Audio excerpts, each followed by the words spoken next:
Did you know one of the most famous gems in the world was stolen through an unlocked bathroom window? In October 1964, Jack Murphy climbed into the American Museum of Natural History in New York City and walked out with the Star of India, a 563-carat sapphire, one of the largest in existence.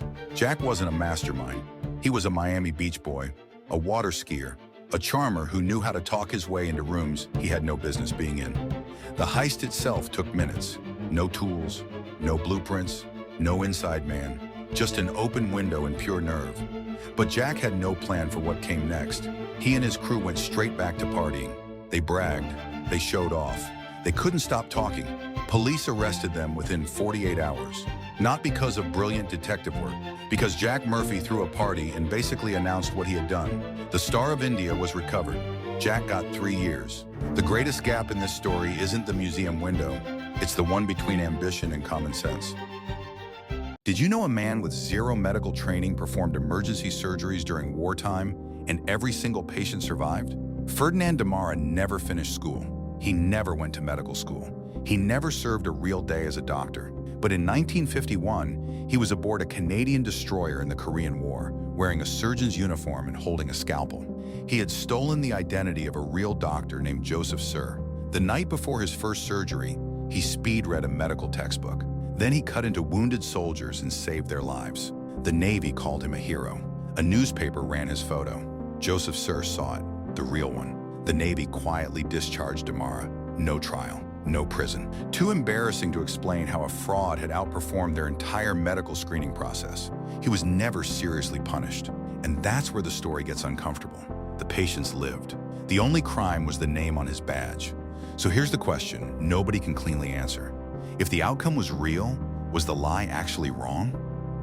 Did you know one man talked his way into the most secure diamond vault in the world and walked out with $100 million? His name was Leonardo Notarbartolo, and in Antwerp, he was known simply as a successful Italian diamond merchant. For 3 years, he rented an office inside the Antwerp Diamond Center. He attended dinners, he shook hands, he became a familiar face. The vault beneath the building had over a dozen security layers, infrared sensors, seismic detectors, magnetic fields. Experts called it unbreakable. Notarbartolo broke it on a single February weekend in 2003.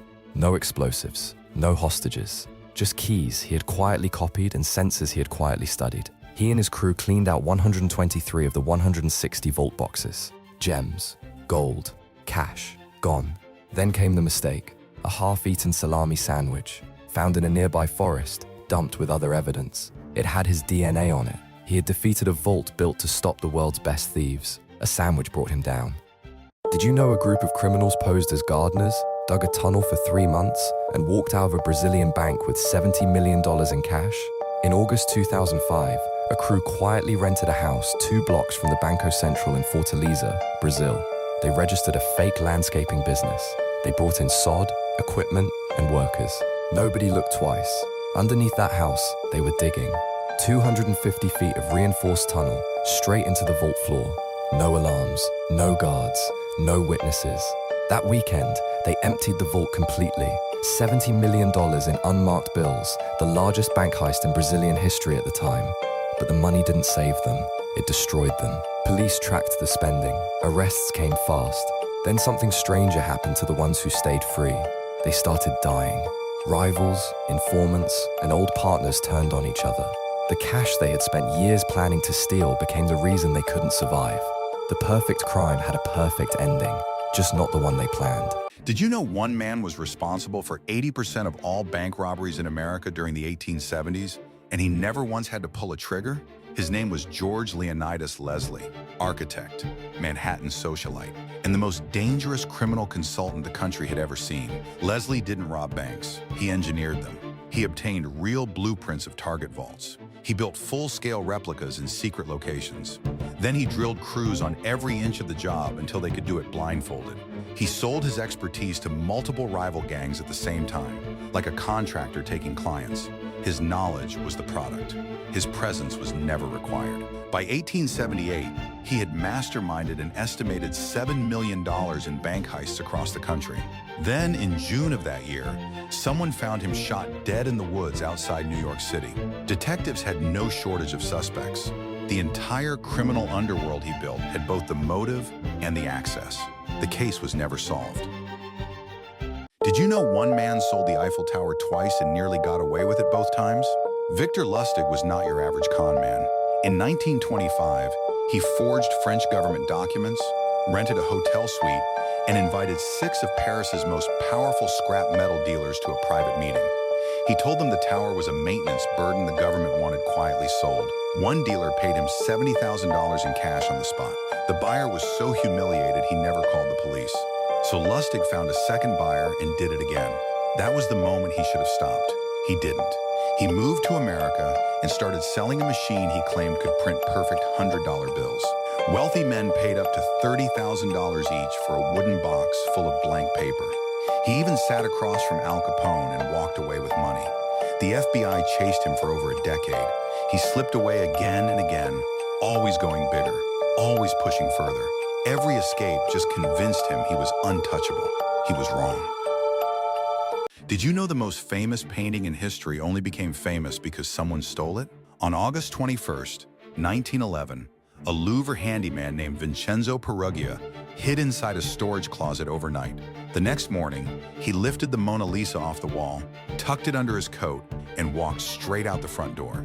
No alarm, no chase, just a bare hook on a wall. Here is the part nobody talks about. Before the theft, the Mona Lisa was just one of hundreds of paintings hanging in a crowded museum. Most Parisians had never given it a second thought.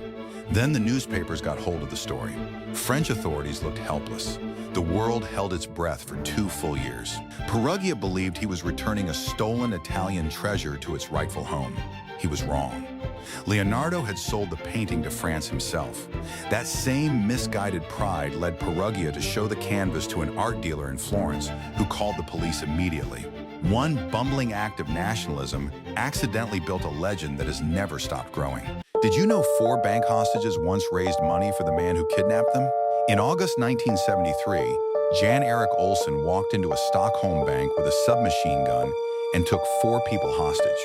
What followed was 6 days that changed psychology forever. Swedish police surrounded the building, but inside, something strange was happening. Olsson brought his hostages blankets. He let them move around. He talked to them like people. When police threatened to pump tear gas into the vault, he shielded them with his own body. The government kept making moves that put the hostages at risk. Olsson kept making moves that kept them alive. So the hostages stopped fearing him. They started trusting him. One woman fell in love with him. All 4 told investigators the police terrified them more than the man with the gun. After it ended, psychiatrists called their behavior irrational. Later, researchers pushed back hard. These people were not broken. They were paying attention. Olsson treated them well. The government did not. The world named it Stockholm Syndrome and never looked at captivity the same way again.